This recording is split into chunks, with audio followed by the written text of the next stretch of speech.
सोलापूर महापालिकेचं उत्पन्न जे आहे ते कमी असल्यामुळे सोलापुरातील अनेक प्रकल्प जे आहेत ते गेल्या अनेक वर्षांपासून रखडलेले पाहायला मिळत होते. मात्र आता महापालिकेकडून जे उत्पन्न आहे ते उत्पन्न आता वाढायला सुरुवात झालेली आहे आणि त्या संदर्भात वेगवेगळ्या उपाययोजना देखील केल्या जात आहेत. आपल्यासोबत स्थानिक नगरसेवक आहेत. काय नक्की कारणं होती, कशामुळे उत्पन्न महापालिकेचं वाढत नाहीये, काय सांगा?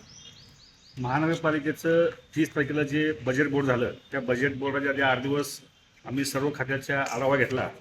महापालिकेचं सर्वात मोठं उत्पन्नाचं स्रोत जे आहे ते कर आकारणी विभाग आहे. आणि कर आकारणी विभागातल्या काही त्रुटी आमच्या निदर्शनास आल्या. मागील 20 ते 25 वर्षापासून महानगरपालिकेच्या जे दर 4 वर्षांनी 5 वर्षांनी रिव्हिजन करून त्याचं एक पुस्तक तयार होणं अपेक्षित होतं, पण ते मागील 20 वर्षापासून न केल्यामुळं महापालिकेचं कोट्यवधी रुपये नुकसान झालं. ही सूचना महानगरपालिकेच्या बजेट मीटिंगमध्ये मांडली आणि त्यात मागणी अशी केली की सोलापूर शहरातल्या कमीत कमी 50,000 ते 1,00,000 प्रॉपर्टी अशी आहेत ज्याची महापालिकेकडं कर आकारणीकडे त्याची नोंद नाही.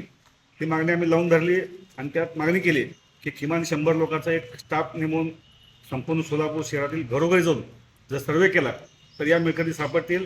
त्याची दखल घेऊन माननीय आयुक्तांनी जवळपास 80 ते 90 लोकांचा एक टीम नेमली आहे.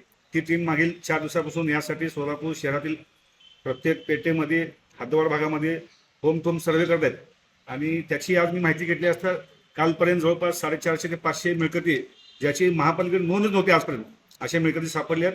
आणि हे जर काम या कर्मचाऱ्यांनी प्रामाणिकपणे केलं तर महानगरपालिकेला किमान 50,000 ते 1,00,000 अशा मिळकती सापडतील जेणेकरून महापालिकेचं दरवर्षी किमान 25 ते 50 कोटीचं उत्पन्न निश्चितपणे वाढवणार आहे.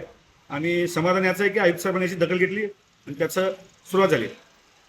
आपण पाहतोय खरं तर गेल्या अनेक वर्षांपासून महापालिकेच्या प्रॉपर्टी कार्ड जे आहेत ते नसल्यामुळे अनेक महापालिकेचे जे कर आहेत ते येत नव्हते आणि त्यामुळेच ही महापालिका जी आहे ती ड वर्गामध्ये राहिलेली होती. मात्र आता महापालिकेच्या आयुक्तांकडून एक टीम स्थापन करण्यात आलेली आहे आणि या टीमच्या माध्यमातून सोलापूर शहरातील जवळपास 50,000 ते 1,00,000 प्रॉपर्टी धारक जे आहेत ज्यांची नोंद महापालिकेकडे नाही आहे अशा प्रॉपर्टी धारकांचा शोध किंवा अशा प्रॉपर्टीचा शोध जो आहे तो सुरू आहे आणि त्या माध्यमातून दर वर्षाला किमान 25 ते 50 कोटी रुपये उत्पन्न जे आहे कराच्या माध्यमातून महापालिकेच्या कोषागारामध्ये येणार असल्याचे चित्र आपल्याला पाहायला मिळते.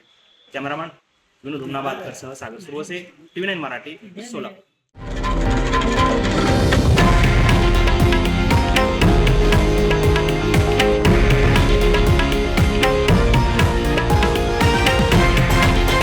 हे आहे देशातील नंबर 1 न्यूज नेटवर्क आणि आपण पाहत आहात TV9 मराठी, एकमेव.